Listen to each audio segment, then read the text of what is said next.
Good morning, everybody. We're going to begin. Well, welcome to New York Law School and our new building here. I hope you find it as beautiful as we do. I'm Ross Sandler, Professor of Law at New York Law School and Director of the Center for New York City Law, and I welcome you to our City Law Breakfast. These breakfasts are co-sponsored by Con Edison, Verizon, the law firm of Greenberg Traurig, and the Murray Goodgold Foundation, and we thank them for their support that allows us to continue this series and to have it at no charge. One of the nice things about the series is that we try and vary the programs, and what I've noticed is that when you do, you get quite different audiences at different events, and I'm delighted to see so many people interested in Veterans Affairs and health and other issues at this program. Our speaker today is Congressman Michael McMahon. We're very proud of him. He's a graduate of this law school, class of 1985, 86, 85 or 86? 2005. Okay, well, have you turned in your last papers? He's elected from Staten Island, and all of Staten represents all of Staten Island and a large part of southern Brooklyn. This is his first term, and he has a distinguished record, though, in public service, serving 7 years in the city council. Prior to that, his interests reflect, of course, the interests of his constituents, but it turns out that those are also the interests of the entire city of New York, transportation being a very important interest. He serves on an important committee in Congress on that. Waste management and recycling, another area of great interest to Staten Island and all of New York City. And if you've been reading some of the things that we've said in city law, you see that the costs of waste management here in the city of New York is one of our highest cost public services and one of the ones that's growing the fastest, and so it's an area of great importance to the entire city, and we're glad that Congressman McMahon has that interest in line. And then, of course, veterans issues, and particularly mental health and other health issues, an issue that needs greater attention in the public eye, and he is one of the leaders who is bringing that to the Congress and to the public, and for many of us, that is an issue of high moral importance and one that he brings great leadership to. So we're delighted to have as our breakfast speaker, a graduate of New York Law School, Congressman Michael McMahon.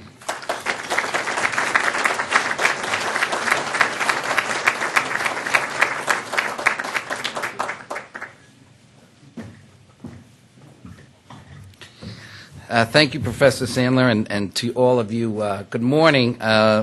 I just want to say that I'm so honored to be here today, and certainly a pleasure to visit my alma mater, and of course to be with all of you here. It's even great. This is my first visit to the new buildings and the new center. It's really fabulous. It's fascinating, and it's so good too to see. I came in and there's two young ladies who worked through the years. One worked in our law office, Mary Ellen Phillips, who works coordinating things for the City Law Project, and Lauren Mavroudis, where's Lauren, who was an intern in our City Council office, and now, look, she's a third-year law student getting ready to take the bar, and there's so many others. I'm going to be careful not to give too many shout-outs, but I'll give you all a shout-out. Thanks for coming. I have constituents like Janet Wilson over there coming all the way from Staten Island. You would give her a round of applause.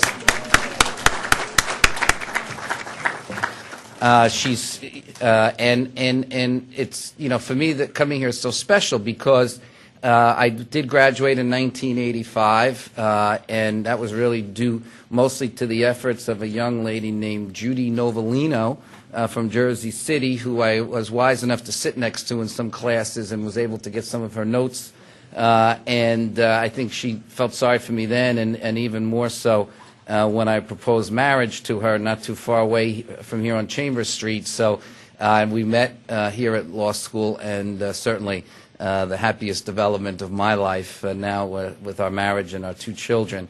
I owe it all to New York law.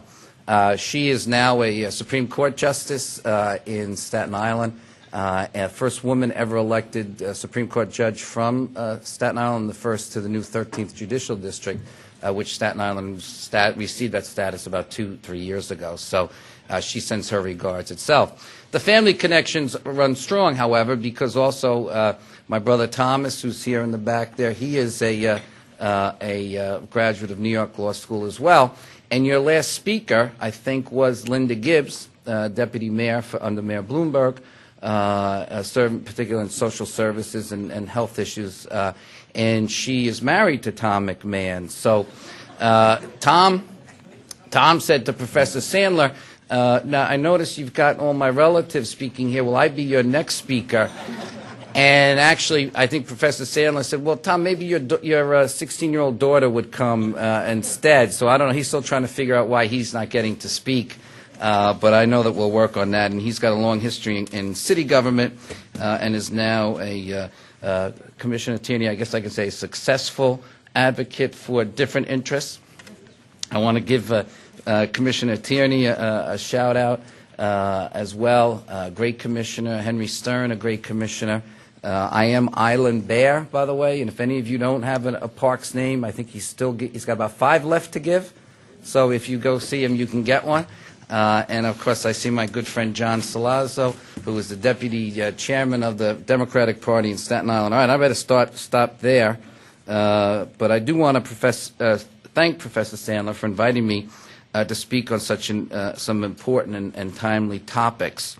As was mentioned, I was in the City Council for 7 years, and now I'm Congress, and it's quite an experience. I invite you all to come down and visit if you haven't been lately.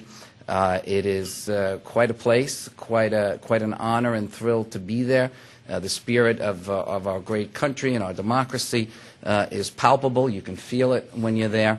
But it's also pretty hectic and sometimes a little overwhelming. But I'm really honored and thrilled to be there, and so happy that quite often I feel that the best preparation I had for that job was right here at New York Law School, learning to think analytically, learning to think things out a little bit, try to see the strategic value of things, and that's something that I'm very grateful for as well. As the program indicates today, we're going to be discussing health care, Afghanistan, and our veterans, and then at the end I just want to talk a little bit about the case I'm trying to make in defense of Wall Street. The tragic events of September 11th touched us all so much. They have come to mark a new era in this country. I don't need to remind most of you that it was a day that shocked the nation, ravaged our city right down the street from here, and forced us to realize that we no longer had the luxury of time. Immediate action had to be taken in order to ensure the future security of our country and our citizens. Now it is 8 years later, and we are still fighting. We fight to protect our way of life, to protect ourselves from fanatics who seek to destroy us simply because we are free. Every day for the past 8 years, the brave men and women of our armed services have risked their lives so that all of us can be in this room, that we can be home and sleep and safe and sound. We owe them a great debt of gratitude that cannot be easily repaid. As a congressman, I feel that one of my first and most important responsibilities is to take care of our men and women in uniform. They are the ones who left behind their families, friends, and livelihoods when their nation needed them, and it is up to us to make absolutely certain that they have the tools and equipment necessary to succeed. With our troops pulling out of Iraq, which is the right thing to do, it is time to shift our focus to the fight in Afghanistan and northern Pakistan. In December, President Barack Obama called for an additional 30,000 troops to solidify our efforts in the region. I supported our commander-in-chief in this decision, and I still do.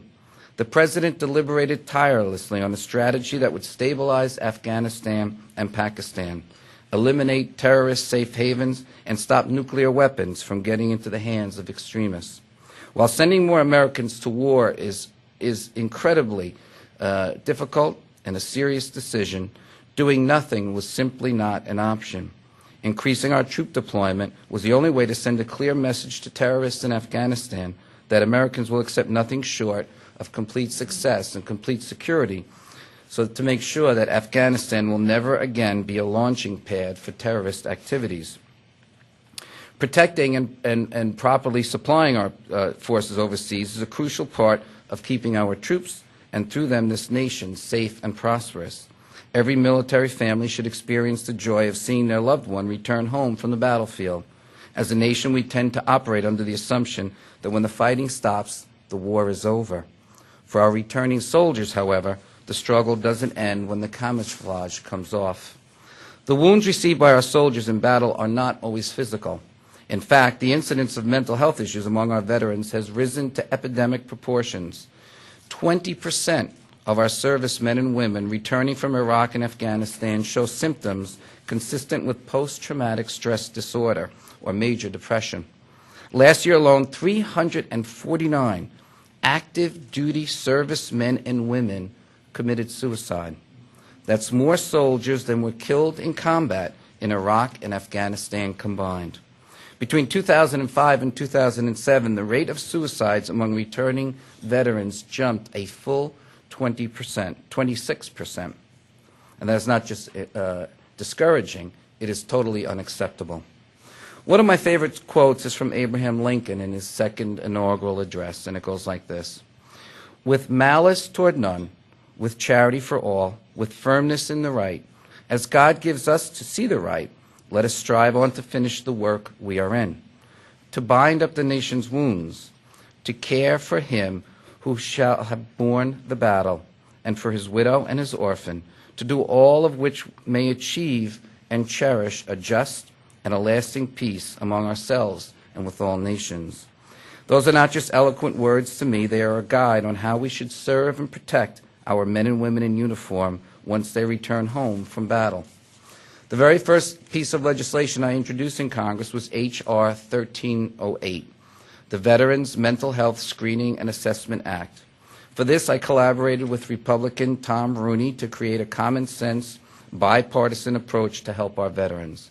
The Veterans Mental Health Act provided for a full mental health screening with a mental health professional for all returning soldiers within 180 days of their return from action. Currently, the Department of Defense requires service members to fill out a mental health assessment form before returning home. Unfortunately, if this subjective paper assessment is filled out honestly and indicates risk for post-traumatic stress disorder, traumatic brain injury, or depression, the service member may be prevented from returning home in order to ensure that the mental condition does not go untreated. The delay in returning home, coupled with the stigma associated with reaching out for help to treat a mental health injury, prevents soldiers from being honest in their assessments. The mandatory screenings for all service members that was proposed in my bill can reduce the growing rates of suicides among service members while fighting the current stigma associated with these invisible injuries. If everybody has to go through the process, no one will feel singled out. The paper questionnaires employed by our armed services simply do not suffice. Early diagnosis through mental health screenings can go a long way to avoiding tragedies, even like the one we saw at Camp Liberty in Afghanistan or in Fort Hood. As an aside, I must note that not only did my work on behalf of our soldiers and veterans begin with this bill, but also so did a fruitful and enduring partnership with Representative Rooney on this issue. We are both freshmen members of Congress, and we realize that this issue is too important for partisan squabbling and games. As a result, we have teamed up time and again over the course of the past year to fight on this issue, and I feel fortunate to have a committed partner with me in this fight, regardless of what side of the aisle he sits on. So bipartisanship is not dead. I am also happy to report that the language of the Veterans Mental Health Act was included in the Defense Authorization Bill for fiscal year 2010 this past October. Secretary Gates must now begin a complete assessment of the needs of the armed services to provide adequate mental health facilities and staff to finally implement post-deployment mental health screenings for all our returning men and women in uniform. And we will not stop fighting until this grows into a nationwide and permanent system. And our progress does not stop there. In May, Representative Rooney and I urged the administration to increase funding by $300 million for mental health care in the Defense Appropriations Bill. In the end, we did not get our $300 million. Instead, the administration added $492 million for mental health care to the defense appropriation. This is a record for mental health funding in the defense budget and was a huge win in our fight to provide adequate mental health care. It demonstrates the commitment President Obama, Secretary Gates and Secretary Shinseki have for the men and women who serve our country. I'm proud to have played a role in securing this money and necessary services for our returning warriors. I also vehemently oppose the congressional move to tax veterans' health care plans and have co-sponsored the Counselor Accessibility Reform and Expansion for Soldiers Act, or CARES.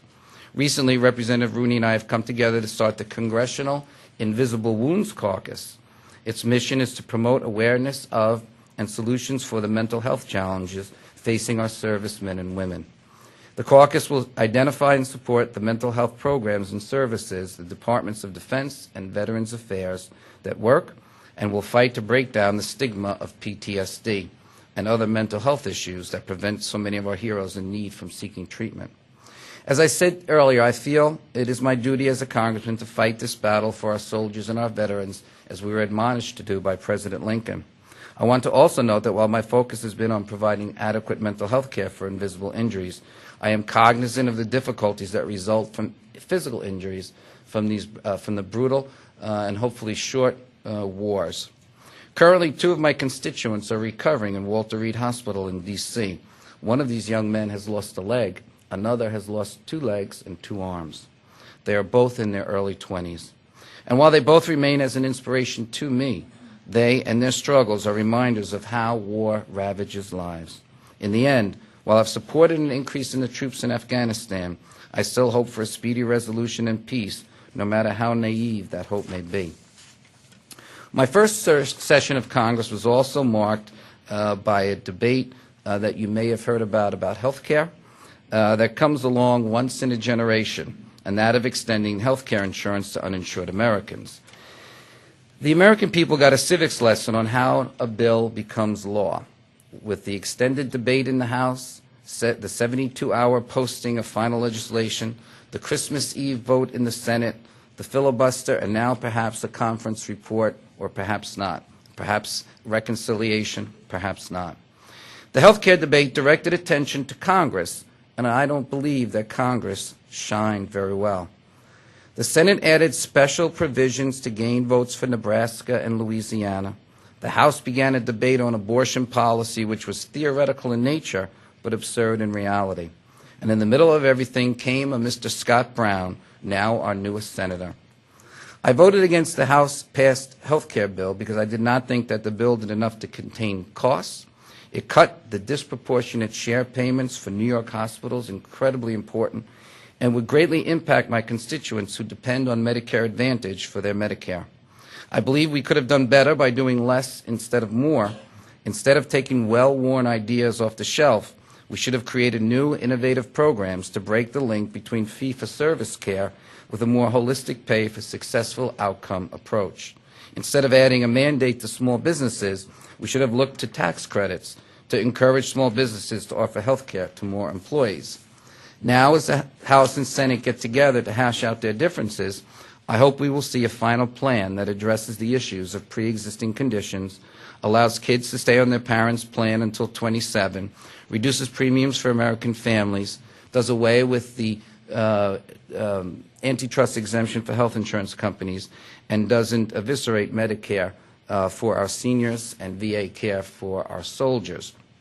Now, I just wanted to touch on one other subject which is not on the agenda, and that is financial regulations and the case, if you will, for Wall Street and the financial services industries. One of the things, and you even heard it in the President's State of the Union address last week, is the sort of populist anger that has been waged against Wall Street and the financial services industry. And I think we all know that because of the acts of some, because of the unethical behavior of some, because of the greed of some, this industry was brought to its knees. Our country's economy was brought to its knees, and we are going to take need a long time to come out of the greatest recession caused by these bad practices. However, at the same time, I think we have to be very careful that we don't overreach or go too far. And we in New York, I think, have to raise our voices a little more loudly because whether you like the industry or not, if you look, for instance, at the City of New York's budget right now, they actually have an unexpected $2 billion surplus that can be rolled into next year, still have, I guess, a $5 billion hole into the coming year, but it would be $7 if it weren't for unexpected increased revenues because Wall Street is starting to turn the corner a little bit. Yes, they're paying bonuses that are too high, but in general, it's an industry where 70,000 people from my district, Staten Island and southern Brooklyn, get up every day, get on the ferry or get on the R train and come into Wall Street and work directly in that industry. And certainly the ancillary services, the real estate, the people who work in the buildings, the restaurants, the cab drivers all rely on that. And so as the rhetoric heats up across this nation, I think it's very important that we in New York bring a different perspective to the battle. I was happy to see that one of the deputy mayors came out and made a statement. I know Mayor Bloomberg has started to speak on this, and certainly the governor sees it a little bit better as well, I think. And so those of us in New York, I think, have to be very loud in our voices as saying, you know, the car industry screwed up as well, but no one is trying to tear them down completely, and we have to be careful because the regulations of too big to fail, taxes on the banks, a stock transactional tax, while these things may seem to appeal to our more progressive hearts, in reality, they will hurt that economic engine, which it's in New York, it's financial services, and it's healthcare, and it's commercial real estate. Those are the three economic engines that drive our economy. And the debate is very palpable to me because, unfortunately, right now, as we know, schools are being closed. Sorry, Commissioner Grimm, but I had to mention that. Firehouses are being threatened to be closed, and all of these things are interrelated. So just as the Michigan representatives are very vocal in their support of the automobile industry, as the Iowa representatives are very vocal in their support of the agricultural industry, I think it's important that New York representatives, with measure and understanding that some changes are needed, but at the same time we have to be careful not to throw the baby out with the bathwater. And so I just want to thank you all for listening to me today, for inviting me back to New York Law School, my alma mater. Incredible to see not only these beautiful facilities, but also some young faces here and the future of law. New York law is very bright, that's clear. And I'd love to thank you for your attention and love to have any questions as well. Thank you all very much.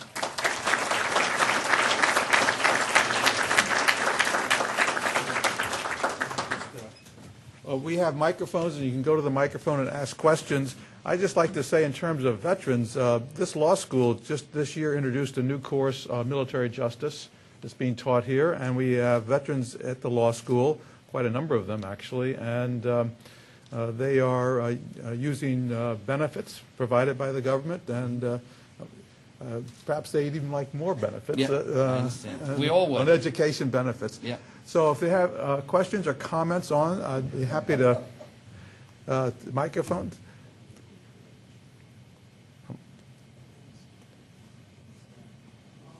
Yeah. Well, we'll invite Henry Stern to. Henry, to break the ice. That's right. Welcome, Henry. Thank you very much, Professor Sandler, Congressman. I think that everyone here liked what you said and is receptive to the points you made, but don't they make you one of the blue dog Democrats, one of the people who are not blind followers of the Obama administration's legislative agenda? And how do you find that affects your relationships with other Democrats, with the party leadership? Are you welcome, or do you feel a little strange? That's what I wonder about. Yeah, well, I am from Staten Island and southern Brooklyn, so we always feel like we're a little bit on the outside. You may remember when you were commissioner, we railed about being the forgotten borough, so I have that in me already. But to answer your question, where I fit sort of ideologically in the spectrum of that continuum of the Democratic caucuses, and to your point, I was happy to be named by Cranes, New York, earlier this week, the most conservative member of the New York delegation. Relatively speaking, that's still not as conservative as the Blue Dogs. And the problem with the Blue Dogs is that while they are fiscally conservative, they are very regional in their approaches. So you even saw in the health care debate, early on the Blue Dogs got into the House bill and took some very strong positions on hospital reimbursements and the rates that they get paid, and won a great victory for more rural hospitals, healthcare systems, and certainly more southern and western, to the detriment of New York City, to the detriment of the urban centers. And so while some of their approaches are good, or it sounds good, not all, they are not good for an urban agenda. And for me, one of the things that I would like to, you try to carve out certain areas of expertise. I know I spoke about Veterans Affairs, and one very personally very important to me, urban life, city sustainability. These are the things that I would like to make a strong mark in, and continuing to work like we did here in New York with the solid waste management plan and dealing with the healthy ports and all those things. And the Blue Dog agenda is not in line with that. There are three caucuses within the Democratic Party, three major: the Progressives, the Blue Dogs, and in the middle are the New Democrats. And I'm a member of the New Democratic Coalition, which has a more centrist approach, a pro-growth for business approach, and actually the chairman of that is the New Yorker Joe Crowley from Queens and the Bronx. So that's where I kind of line up in that perspective as well. Again, and it was the Blue Dogs who pushed in the abortion debate into the health care debate, and that's something that I would not be in line with. I'm on the other side of that as well, so I don't quite fit up with them. Well, in view of your environmental concerns, could they call you a green dog?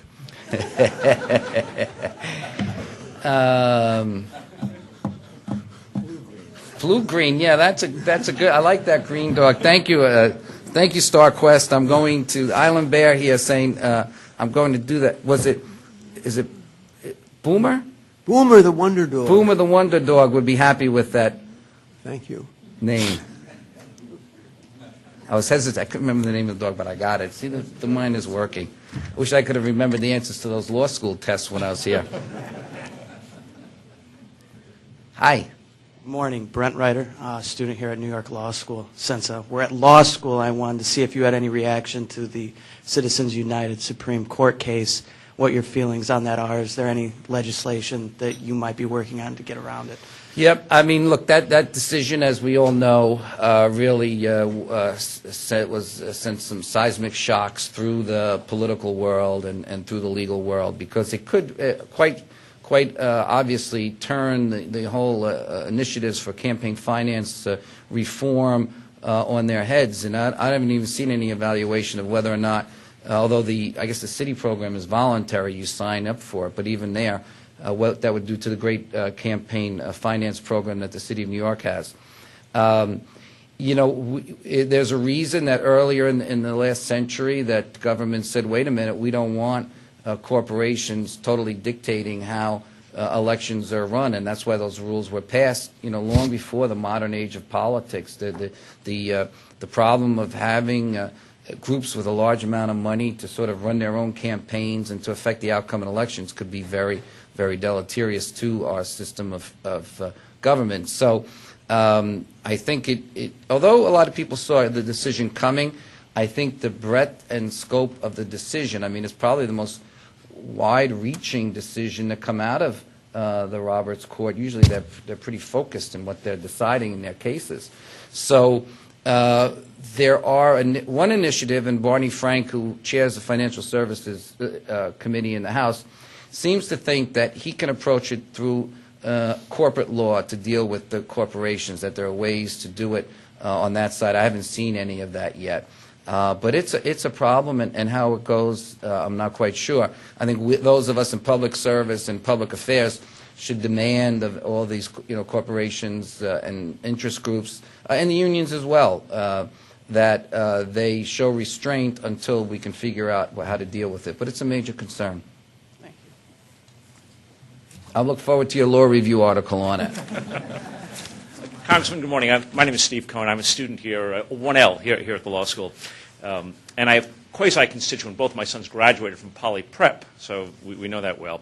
And that's the focus of the question. There was an article in this morning's Times about the Obama's administration attempt to get the banks out of the college loan business and make it direct lending. And it appears that they've gotten steamrolled.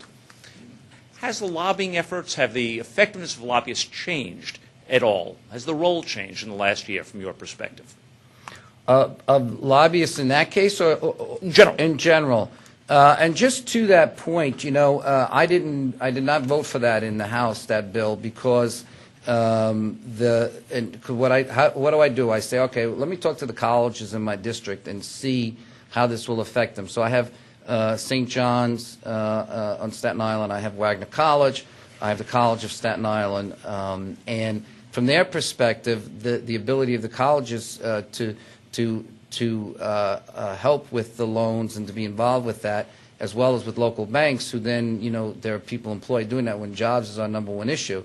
We're looking to eliminate jobs under the notion that maybe government can do this better. I think the savings are illusory, and I also think that it's one of those things that's going to be just create too big of a bureaucracy within within the government itself. But it's interesting because in that case, really, I guess you could say the traditional lobbyists lost the battle, because the lobbyists for the banks, or those who wanted to keep that business, lost, and the lobbyists for the colleges lost as well. And it was sort of a push from certain members of Congress who just felt that this was, you know, somehow the perfect answer to all our problems. So, and the lobbyists. The regulations are wide and broad. I mean, you can't, you know, I don't know, I'm not quite sure how the violations occur, but you can't. In fact, they have a rule: if you go to a reception that's anyway involved with a lobbyist or a special interest, they can't have any chairs in the room, and you can only eat finger food, right? So. And, you know, so there's no dinners, there's no martini lunches, there's no golf, by the way, for members of Congress. By the way, everybody thinks Congressional Golf Club is for members of Congress. Not true at all. It's just a name. There's no special health care. You know, we all sign up into the federal program like all federal employees. In fact, the state program that my wife enjoys is actually much better. So I want to make that clear. So the role of look, the lobbyists in many ways serve a great service, because there's so much information flying around, and they're able to bring attention and advice and counsel on certain issues. You just got to be careful. You report everybody you're meeting with. But I don't see that their role is overbearing in any way. I don't know if I'm answering your question, but I think the influence is somewhat overstated. Campaign financing is a mess. I am campaigning 24/7. When I got to Washington a year ago, the first question they asked me at the DCCC is, how much money have you raised since your election, 8 weeks earlier? So that's a problem, and that's where I see a little bit of where there's a margin for error or mistake is with the campaign finance. But in terms of lobbyists, for every lobbyist for something, there's a lobbyist against something. So their role is not quite overbearing, as I see it.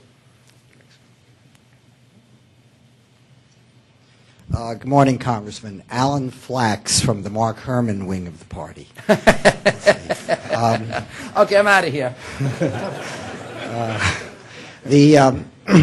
Before I put my question, I like your remark about the health care plan that you follow.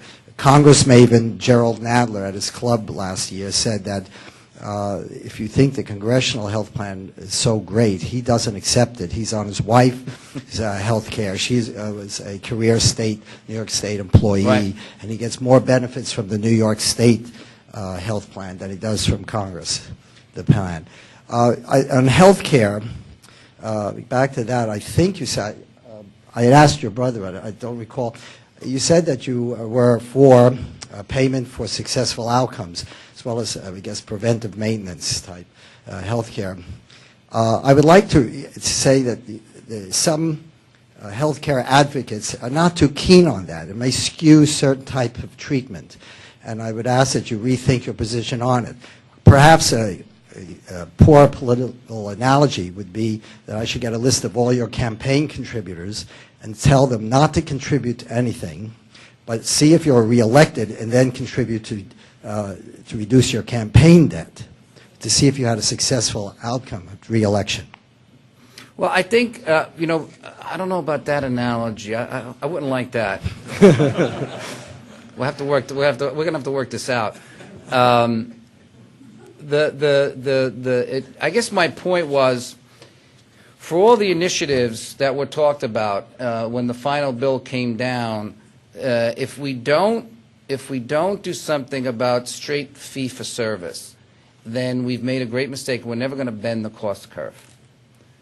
And the notion behind outcomes is driven by comparative effectiveness studies that would look at certain scenarios, look at certain procedures, develop sort of preferred courses of treatment, and it would also be a good way, I believe, to look at the issue of tort reform or lawsuit abuse, because it would be, if you could affect the, I don't believe in caps, but if you could somehow affect the burden of proof, if a doctor follows certain procedures, that might help them as well, because the medical profession thinks that it's the ruin of all the world, and certainly adds cost to the system. But if you don't change that, you're never going to bend the cost curve, right? If you had passed the House bill the way it was, you did nothing to bring down the cost of premiums. There's no controls, there's no limitations, and so the insurance, some believe, well, because if you increase the size of the pool, that the market forces will bring down premiums, but that's never been the case before. Premiums have continue to rise, and so there are a lot of things there that were not validated, I think, or could be validated, and the plan itself, well, the goal, and I'm heartbroken that we've not gotten it done to figure out how to insure more people. The other side of it was very bad, and again, I cannot stress enough how bad that bill was for New York, and in particular, you know, in my district, the 13th district, we do not have a city hospital, no HHC facility. It's been a real sore wound for the people of Staten Island, and on the Brooklyn side as well, there's none. And one hospital in my Brooklyn side of the district, and 3 in Staten Island have closed over the last decade. So you're down to 2 hospitals that, and one was in bankruptcy. It was a spinoff from the St. Vincent's system, which is now in bankruptcy itself. It's on, I hate to use the cliche, life support, if you will. But what keeps it going is that favorable reimbursement rates that gets through that DISH program. And we were going to lose that, and they were, you know, in 1 year, Staten Island Hospital would lose $25 million, and, you know, they're running in the red already. Same thing with Richmond University. So it was bad for New York. And sometimes those regional fights have to be, those issues have to be raised, and that's what it was for me, the issue. But I certainly understand your point, but mine is, that's one example of something that could be done to bend the cost curve, and even that wasn't included. Very good response, and I thank you, sir. I don't think the trial lawyers would particularly like it. Well, and listen, no, I am a trial lawyer. I was a trial lawyer. That was the law practice that I was engaged in. The point is, you have to find a balance. As the president said this as well. So that's why capping recovery on every case is different, because every case is wrong, because every case is different. But what I do believe is you have to look at procedures and practices and find a way that doctors can't say they're practicing defensive medicine. And the way to do that, I believe, is to look at certain procedures, and when someone presents with certain complaints, if you can show that the practices were followed through comparative effectiveness studies, and a doctor follows that protocol, then it should be more difficult to sue that doctor. Not impossible, shouldn't be capped, but that doctor should have some added defense in those particular cases. Thank you. Thank you. Good morning, sir. Thank you very much for coming. I'm actually not a New York law student, but I heard you were here, and I heard there was free food, so I kind of just walked in. I don't know, is that okay? I'm not sure. But I appreciate, as a veteran, I appreciate your work on health and wellness issues for veterans. And as a recent veteran, kind of tying to your issues of business development on the one hand and kind of veterans issues on the other, and kind of melding those together. I think one of the problems that recent veterans, people that I know and that I served with, are having trouble with right now is finding jobs. Outside of the school part, which is great that there's a new benefit for education, I think employment for veterans, the veteran population has grown so big now. Finding work is an issue for some veterans. So kind of curious about, has the Congress started working with the VA at all on programs to employ, especially this younger and newest generation of veterans? Yes, thank you, and thank you for your service. Certainly, and immediately last year we did the expansion of the GI Bill, or the new GI Bill, to make sure that education benefits are there, and of course that the best thing for employment and for furthering people's careers, of course, is education, to make that more accessible. So why don't you pick up an application to New York Law on your way out, and we'll get with that. Part of the initiatives we're looking at now in the jobs bill is incentives for small businesses for hiring, and trying to enhance incentives for hiring veterans. So we are trying to do that. We certainly know that that's an issue, and we certainly think that veterans, employment is an issue for us, and we're trying to work on it as well. But it's not just veterans whose employment is threatened. It's the country as a whole, and we need to change the psychology a little bit about the economy. It goes back to my point about beating up on Wall Street, because we need credit to flow, we need capital to flow, and trickle get down to Main Street, and that will provide for jobs, because the small businesses are always on the cutting edge of any increases in employment. But it's until now, the jobless recovery, and it affects veterans, given their circumstances, perhaps even more so, but there are people across the spectrum of society who are affected. We know it. We are back, to the point of saying, we got three issues here: jobs, jobs, jobs, and so we're trying. Thank you. Hello, Eileen Montanez, Staten Island resident. I wanted to know your thoughts on the closure of Guantanamo, and since it's been a big issue in New York City, and whether you prefer civil courts or military tribunals. Yep. And on terms of military tribunals and civil courts, my position is that I've always said it should be military tribunals, and I also did not support doing the trial here in New York.